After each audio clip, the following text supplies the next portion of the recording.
자식들 잘 되는 마음이 똑같이 다 염원일 거고, 나중에 그 자식들이 잘 되면 어느 모임을 나가서도 자식 자랑하는 게 사실 부모님들의 마음이잖아. 다만 이 자식들을 위하는 마음이 도를 지나치면 안 된다라는 것도 말씀을 드리고 싶어요.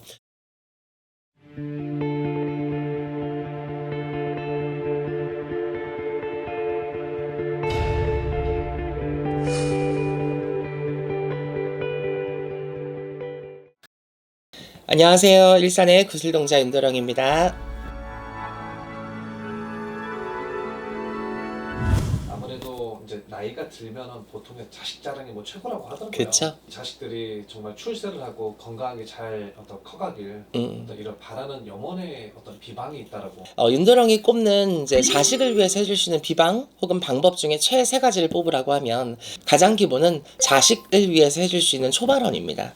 사실은 초발언이라는 건 옛날로 쳐도 우리 엄마 할머니 세대 때부터 자식들 잘 되라고 부처님 전에 가서 공양 드리고 자식들 잘 되라고 연등 달아주고 이런 게 좀 많았잖아요. 저희 친할머니는 아직도 절에 가면 새끼들, 자식들 연등을 달고 계세요, 직접. 그래서 나이가 이제 95세가 넘어가시는데도 아직까지도 자식들을 위해서 연등 행사를 참여를 하시는 분이거든요, 할머니가.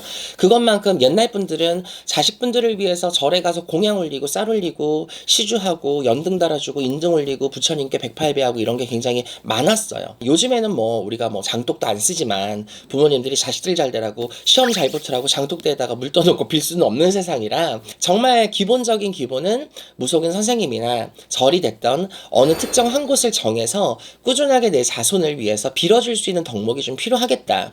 왜냐하면 이게 가장 기본인데도 사실 이 기본이 잘 지켜지지가 않을 때가 많아요. 왜냐하면 다들 좋은 마음과 희망찬 마음으로 시작은 해요. 그런데 초를 켰는데 자식이 조금만 엇나가고 조금만 사고치고 조금만 문제가 생겨도 에휴 씨발 초 켜도 다 의미 없다. 소용없다. 이렇게 해버리고 켰던 거 바로 내리고 또 괜찮아지고 좀 문제가 해결되면 다시 좀 킬게요. 이런 게 좀 많아요.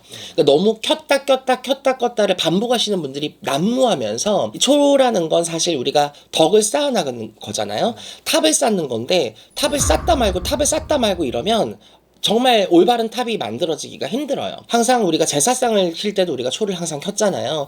향냄새를 맡고 촛불을 보면서 젖은 길 잃지 말라고. 그 촛불이 가지고 있는 의미 자체가 굉장히 크고 신당에도 항상 초가 켜져 있고 손님분들이 항상 초를 켜 나갈 때 그 작은 등불 씨앗을 보고 무속인들이 간절하게 기도를 한단 말이에요. 이런 정말 기본 중에 기본인 초발언이라든지 자손을 위해서 뭔가 빌어줄 수 있는 이런 정말 어떻게 보면 기초적인 방법 중에 하나인데 그 기초적인 방법을 잘 이어가지 못해서 성부를 받네 못 받네 하시는 분들이 좀 많아지고 있어요. 그래서 가장 첫 번째 최원일은 저는 초발언, 자손을 위해서 지극하게 드려주는 그 공덕 발언이 저는 최의 원이라고 생각을 하고요. 두 번째는 초발언보다 조금 더 위에 소위 칠성제라든지 칠성굿이라든지 칠성치성이라든지 이런 칠성제라는 건 사실 우리 자손에게 특정 이유가 있어야 돼요. 예를 들어서 자손이 공부를 되게 잘해. 그런데 이 공부를 되게 잘하는 애가 항상 시험만 보면 아깝게 계속 떨어져서 낙방을 하는 거야. 이런 아이들에게는 정말 하늘의 명과 복을 기리는 천지 신령님께 우리가 칠성제를 올린다든지 칠성굿을 해준다든지 조금 더 단계적으로 수위적으로 높은 제의 같은 걸 의뢰할 때가 있어요. 그런 칠성굿이나 치성이나 어떤 비손들은 자손들에게 직접적으로 1대1 도움을 주는 솔루션 중에 하나이기 때문에 그런 최애 비방 중에 하나가 또 꼽혔습니다. 마지막 하나는 이제 우리가 7월 7석에 하는 이제 명복대원제 대체 행사 말고 원래 7월 7석에 했던 명달이에요. 이름을 팔아준다고 하죠. 그래서 자손들의 이름을 똑같이 칠성님들이나 지성님께 팔아주고 올려줘서 이 아이의 어떤 관록을 등극시키고 이 아이의 운대를 조금 더 상승시키고 액상학거나 안 좋은 게 있으면 칠성님이나 지성님의 깨끗한 염원으로 아이를 눌러주고 아이를 좀 보듬어서 아이가 열심히 하는 것만큼 조금 더 성과를 낼 수 있게끔 올려주는 비방 중에 또 하나가 명달이라고 하죠. 이름을 팔아주는 행위조차도 옛날 시대부터 건너왔던 어떤 솔루션 중에 하나입니다. 또 옛날에는 그런 게 있었어요. 너무 가난하게 태어나거나 아이가 너무 아프면 부잣집으로 일부러 호적을 옮겨서 거기에서 호적상으로 살아갈 수 있게끔 해주는 경우도 많았어요. 요즘에는 이름따리를 올려주고 명따리를 올려주는 걸로 대체를 한다고들 합니다. 기타 이거 말고도 뭐 합격을 통해서 아이들의 어떤 소원을 이루기 위해서 부적을 쓰시는 분들도 있고 별도로 쌀을 꾸준하게 올리시는 분들도 있고 부모님 마음이 다 똑같잖아요.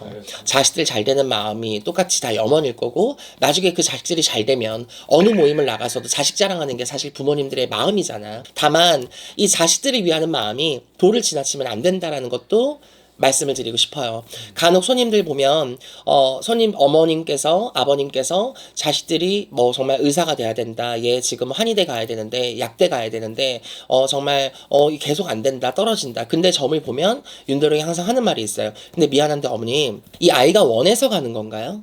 당연히 약대 나오고 한의대 나와서 약사하고 한의사하고 의사 돼서 잘 먹고 잘 살면 좋지만 늘 윤도령이 얘기하듯이 사람은 자기 팔자대로 살아야 행복해요. 이 아이가 꼭 한의대나 의대나 약대를 가서야만 행복한 삶을 사는 건 아니거든. 뭔가 부모가 이루지 못한 어떤 원과 한이 섞여서 부모의 욕심에 의해서 아이의 사주를 뒤바꾸려고 하거나 부모의 욕심을 앞세워서 아이의 어떤 운명을 바꾸려고 하는 지나친 욕심들은 오히려 당신들의 자식들을 더 안 좋게 만들 수도 있고 모든 걸 놔버리게 만들 수 있기 때문에 부모님의 욕심에 의해서 자식의 사주를 건들려고 하지는 말 것. 요거는 좀 참고를 해주신 상태에서 자식들을 위해서 해줄 수 있는 비방을 참고하시면 좋을 것 같습니다. 감사합니다.